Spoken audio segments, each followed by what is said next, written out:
तो half wave rectifier क्या है?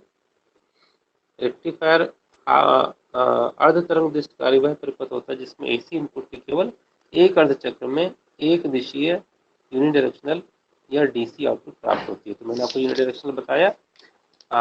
जो आपको इनपुट सिग्नल है यहाँ पर आप देख पा रहे हैं साइनसोइडल सिग्नल, ये है V M sine omega T. ये ओमेगा टी यहाँ पर देखिए एक्स एक्सिस में, और वी आई जो इनपुट है, तो वी आई का जो समीकरण है यहाँ पर आप देख सकते हैं V I is equal to V M sine omega T represent किया है। तो मैंने लास्ट लेक्चर में आपको बताया था, आप यूट्यूब वीडियो देख सकते हैं मेरा, वहाँ पर आपको बता रखा है मैंने कैसे आया था ग्राफ।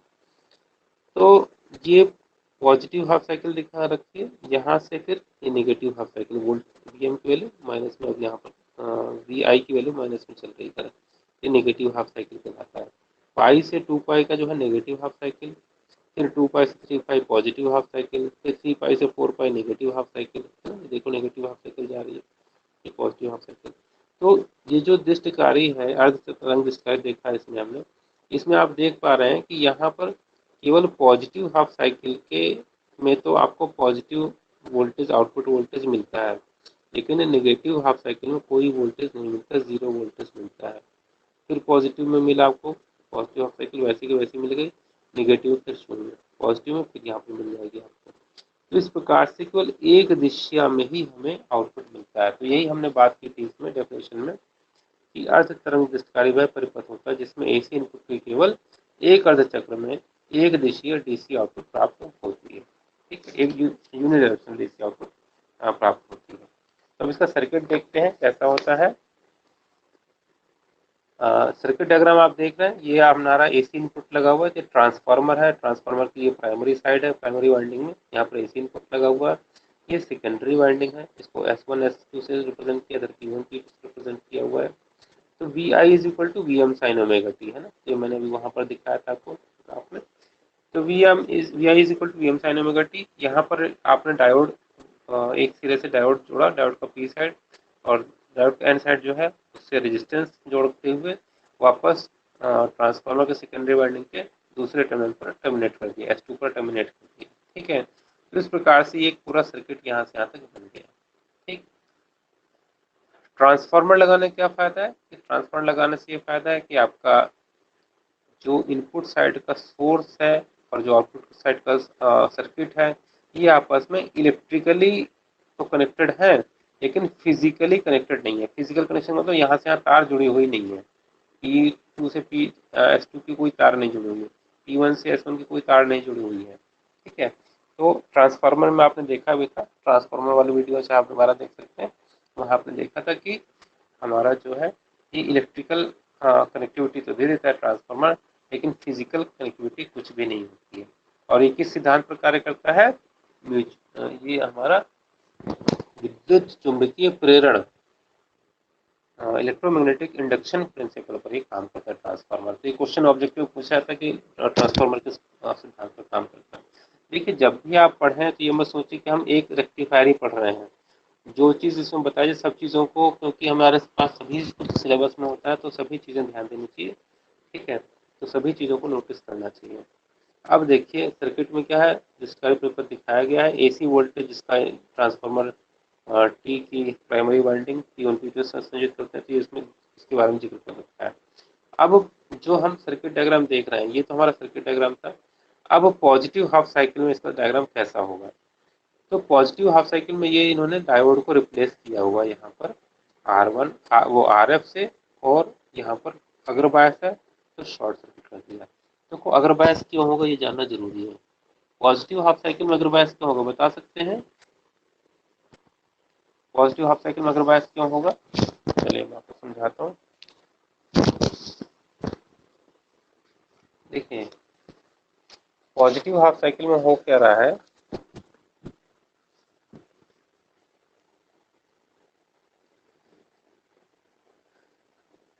ये आपका सेकेंडरी वाइंडिंग, प्राइमरी वाइंडिंग, और इधर सेकेंडरी वाइंडिंग। ठीक, डायोड का यहाँ पे आपने इस प्रकार से जोड़ दिया। ठीक, और रेजिस्टेंस, इसके एन सिरे से एक रेजिस्टेंस जोड़ते हुए वापस ट्रांसफार्मर के सेकेंडरी के दूसरे सिरे पर आपने इस तरीके से जोड़ दिया। अब पॉजिटिव हाफ साइकिल कैसे आएगी, यहाँ पर एसी सिग्नल लगा हुआ है, एसी सिग्नल को ऐसे शो कर दिया हमने। तो जो एसी इनपुट आपने लगा रखा है, यहाँ पर जो हमने वोल्टेज आ रहा है वो हमने उसको रिप्रेजेंट करता है वीएम साइन ओमेगा टी से, ये वोल्टेज यहाँ पर आ रहा है। अब 1 और 2 सिरा, ये S1 है, ये S2 है। तो S1 S2 सिरों पर क्या होगा, एक बार S1 पॉजिटिव होगा, ठीक है, और S2 नेगेटिव होगा।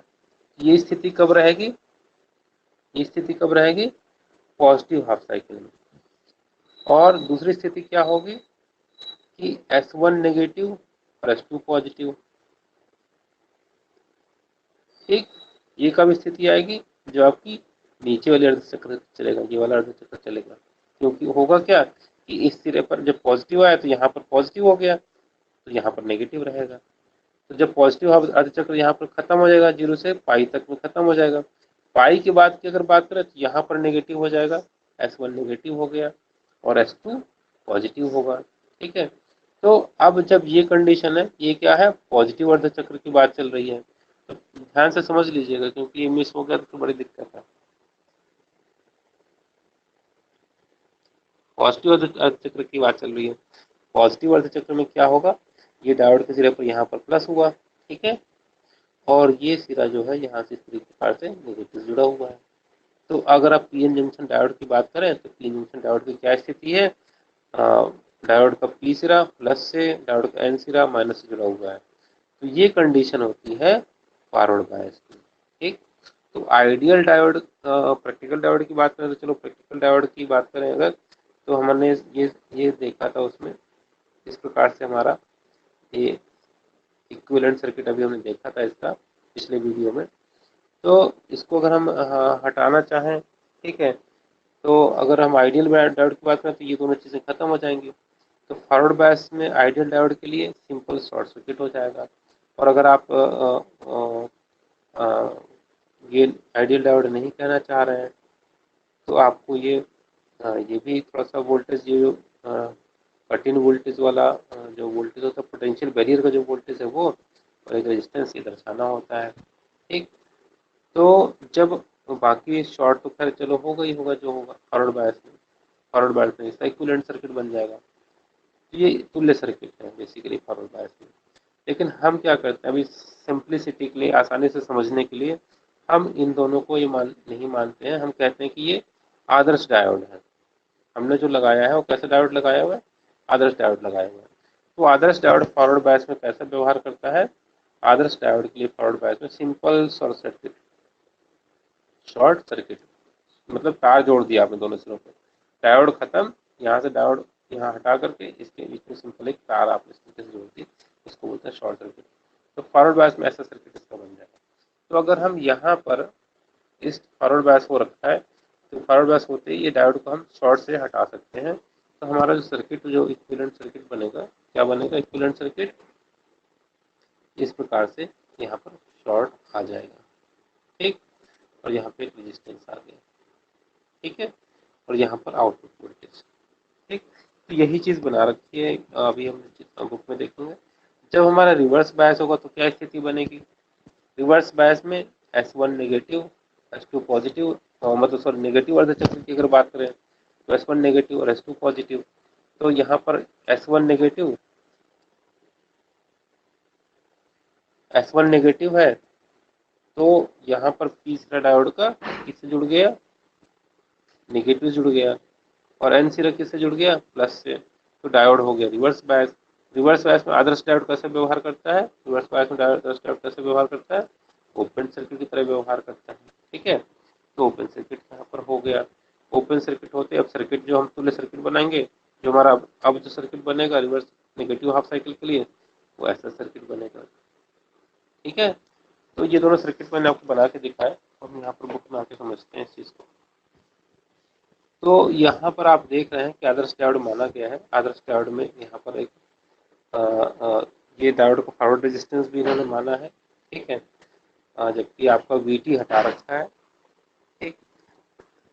और ये शॉर्ट सर्किट से डायोड को हटा दिया गया है फॉरवर्ड बायस में।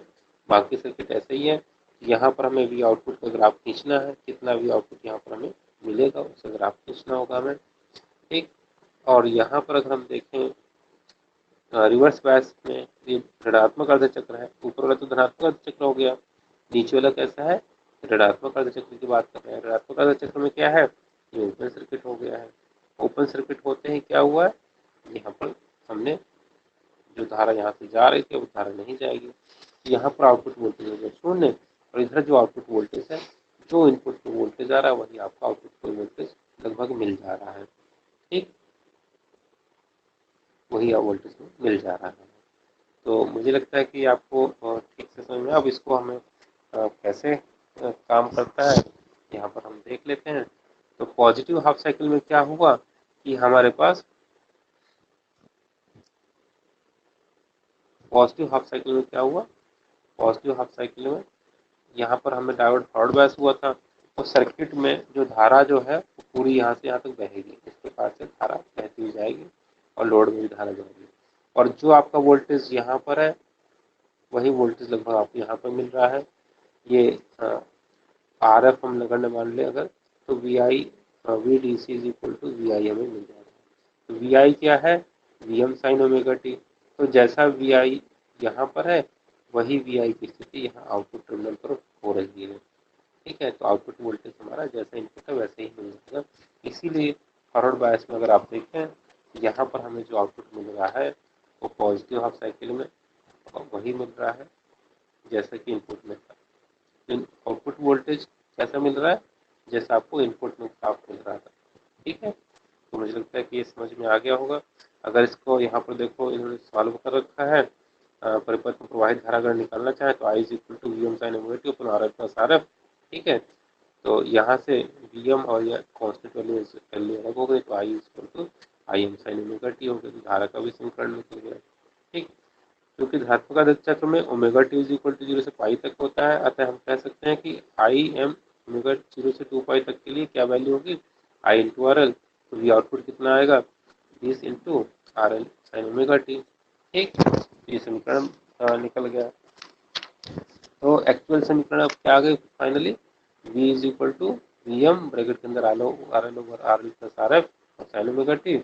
ये अप्रॉक्सीमेट वैल्यू जैसे मैंने बताया था कि चूंकि आर एल की तुलना में आर एफ की वैल्यू बहुत कम होती है, तो इसलिए V O is equal to approximately V M sine omega T, यह लगभग वी आई के बराबर हो जाता है। तो हमने क्या कंक्लूजन निकाला, अतः धनात्मक अर्धचक्र में आउटपुट वोल्टेज का मान लगभग इनपुट वोल्टेज के बराबर के मान के तुल्य होता है, के मान के तुल्य होता है, मतलब लगभग बराबर होता है, ठीक है। अब ऋणात्मक अर्धचक्र में तो ओपन सर्किट होगा तो धारा का मान होगा शून्य, धारा का मान शून्य होते ही वी ओ के फार्मूले में अगर आप देखें तो यहाँ पर आई इंटू आर एल होता है, तो आई की वैल्यू 0, तो V O is equal to 0 हो गया। तो ऋणात्मक अर्धचक्र में आउटपुट वोल्टेज क्या होगी, शून्य होगी, ठीक। तो जो ग्राफ बनेगा वो ग्राफ हमारा कैसा बनेगा, पॉजिटिव हाफ साइकिल में आपको ग्राफ मिल गया 0 से पाई तक में, फिर पाई से 2 पाई में कोई आउटपुट नहीं मिला, 0 आउटपुट मिला, फिर 2 पाई से 3 पाई, फिर आपको पॉजिटिव हाफ साइकिल मिल गया, लेकिन नेगेटिव हाफ साइकिल में 3 पाई से 4 पाई के बीच में कोई आउटपुट नहीं मिला। तो उम्मीद है कि आपको रिवर्स जो हमारा हाफ वेव रेक्टिफायर है उसका आपको कैसे कार्य करता है वो समझ में आ गया होगा। अगर इसको हम समराइज करें तो यहाँ पर देख सकते हैं कि धनात्मक अर्ध चक्र में ट्रांसफार्मर का S1 सिरा S2 की अपेक्षा पॉजिटिव होता है, डायोड को अगर बायस होता है और इसमें धारा का प्रवाह बिंदु S1 DRL S2 S1 में होता है, तो वो पूरा जो सर्किल पॉइंट दिखा रखे वो सारे हैं। ऋणात्मक अर्ध चक्र में S1 S2 के सापेक्ष नेगेटिव हो जाता है, अतः डायोड रिवर्स बायस हो जाता है तथा उसमें धारा का प्रवाह नहीं होता है। तो धारा का प्रवाह नहीं होता इसलिए धारा आउटपुट भी वोल्टेज नहीं मिलता, और जहाँ फॉरवर्ड बायस में धारा का प्रवाह होता है इसमें फॉरवर्ड बायस में आपको आउटपुट मिल जाता है।